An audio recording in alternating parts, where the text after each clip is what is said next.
कोई अधकपारी बात कोई करेगा, कोई आउट ऑफ सेंस कोई बात करेगा, तो कोई जरूरी नहीं कि हर बात पर हम रिएक्ट करता है। जब वो थे तब उनके संपर्क में भी तो बहुत लोग नेता थे। सेंसलेस, बेतुका और अर्धकपारी बयान का मुख्यमंत्री नीतीश कुमार के मंत्री अशोक चौधरी के पास कोई जवाब नहीं। दरअसल नेता प्रतिपक्ष तेजस्वी यादव लगातार ये बयान दे रहे हैं कि नीतीश कुमार को हाईजैक कर लिया गया है।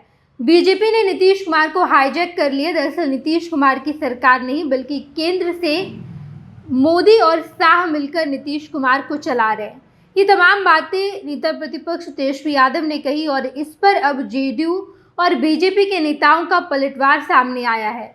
एनडीए के तमाम नेता विपक्ष को करारा जवाब देते नजर आए हैं और इन सब के बीच मुख्यमंत्री नीतीश कुमार के बेहद करीबी नेता और बिहार सरकार में मंत्री अशोक चौधरी ने कहा है कि ये सेंसलेस बात है। इस तरीके की सेंसलेस बातों का मेरे पास कोई जवाब नहीं है। किस तरीके का बयान दे रहे हैं तेजस्वी यादव? ये बिल्कुल बेतुका बयान है, अर्धकपारी है। मैं इस पूरे मामले में कुछ नहीं कहूँगा। इसके साथ साथ जो मीडिया कर्मियों ने ये सवाल पूछा कि जेडीयू के कई बड़े नेता जो बीजेपी के संपर्क में हैं, ये भी बात तेजस्वी यादव कह रहे हैं।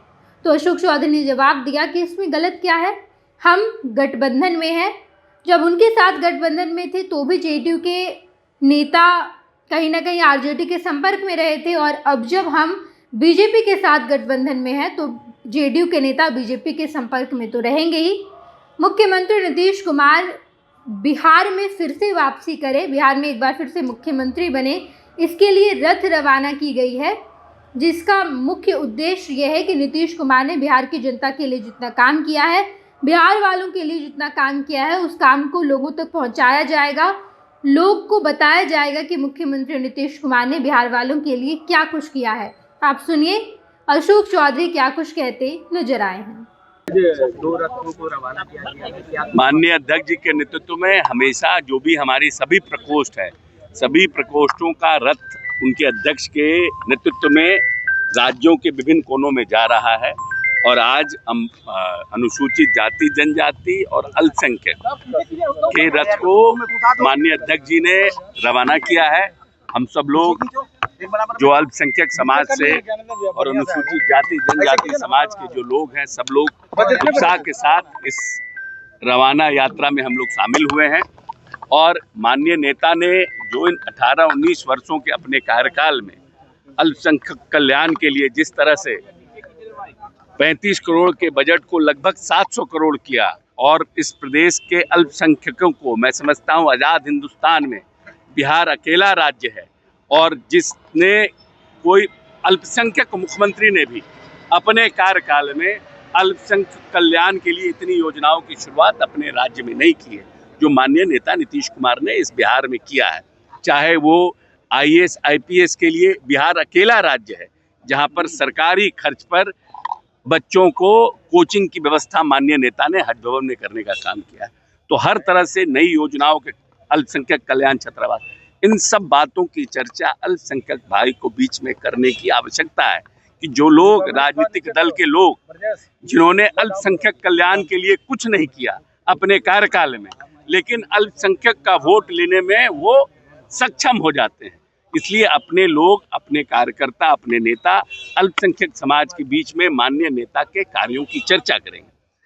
जहां तक अनुसूचित जाति जनजाति का सवाल है, तो अंबेडकर जी के सपनों को कैसे माननीय नेता ने इस प्रदेश में साकार किया है, कैसे नई नई योजनाओं की शुरुआत करके आर्थिक, सामाजिक और राजनीतिक रूप से अल्पसंख्यक समाज के नौजवानों को, अल्पसंख्यक समाज के लोगों को किस तरह से सबल किया है, मजबूत किया है, उसकी चर्चा अनुसूचित जाति के विभिन्न टोलों में जाके करेंगे उनके लोगों के बीच। बिहार सीएमओ को क्या बीजेपी के नेता चला रहे और गृह मंत्री अमित शाह चला रहे? तेजस्वी यादव ने आरोप देखिए, ऐसा है कि हर तेजस्वी यादव के बयान को हम रिएक्ट करने के लिए लायबल नहीं है। कोई अधकपारी बात कोई करेगा, कोई आउट ऑफ सेंस कोई बात करेगा, तो कोई जरूरी नहीं कि हर बात पर हम रिएक्ट करें। कह रहे हैं कि जेडीयू के 4 बड़े नेता बीजेपी के संपर्क में हैं। ठीक है, उनको लगता है जब वो थे तब उनके संपर्क में भी तो बहुत लोग नेता थे। अलायंस पार्टनर के संपर्क में तो नेता होता ही है, इसमें कौन खराब बात है। इसमें कौन गलत बात है? जब हम अलायंस जिसके साथ करते हैं उनके साथ संपर्क में तो लोग रहता ही है, इसमें कौन नई बात है? जब आरजेडी थे तो आरजेडी के संपर्क में भी लोग थे, तो कौन सा नई बात? मुख्यमंत्री नीतीश कुमार की नाराजगी की भी बात सामने आ रही है। कहीं कोई नाराजगी का कहीं कोई सवाल है। लोग मजबूती के साथ 225 सीट, खुद तेजस्वी जी को जीतना इस बार मुश्किल होगा। ये माहौल बनेगा इस प्रदेश में आने वाले समय में। Thank you. पैनोरमा ग्रुप, जो सोचता है वो करता है। ये लो मुंह मीठा करो, आज मैंने अपना जॉब छोड़ दिया, अब हम पूर्णिया वापस जाएंगे। जॉब छोड़ दिया है? मतलब ये घर कैसे चलेगा? हम करेंगे क्या? और माँ बाबूजी क्या बोलेंगे? इसलिए मैं एक और मिठाई का डब्बा लाया। अपने बिजनेस के लिए लोन अप्रूव हो गया। अरे लोन अप्रूव हो गया वो तो ठीक है, लेकिन पूर्णिया में हम रहेंगे कहाँ? अपना घर भी तो नहीं है वहाँ। इसलिए तो एक और मिठाई का डब्बा अलग से लाया हूँ। हमने पूर्णिया में घर ले लिया है, पूर्णिया के ई होम्स पैनोरमा में। पूर्णिया में पैनोरमा ग्रुप लेकर आए हैं ई होम्स पैनोरमा। बड़ा घर, आलीशान जिंदगी और अत्याधुनिक सुविधाओं के संग। अरे अरे, अब क्यों मुंह मीठा करवा रही हो? क्योंकि हम घर वापसी जो कर रहे हैं। घर वापसी की खुशी पूर्णिया में ई होम्स पैनोरमा के संग। E Homes Panorama, luxurious lifestyle redefined.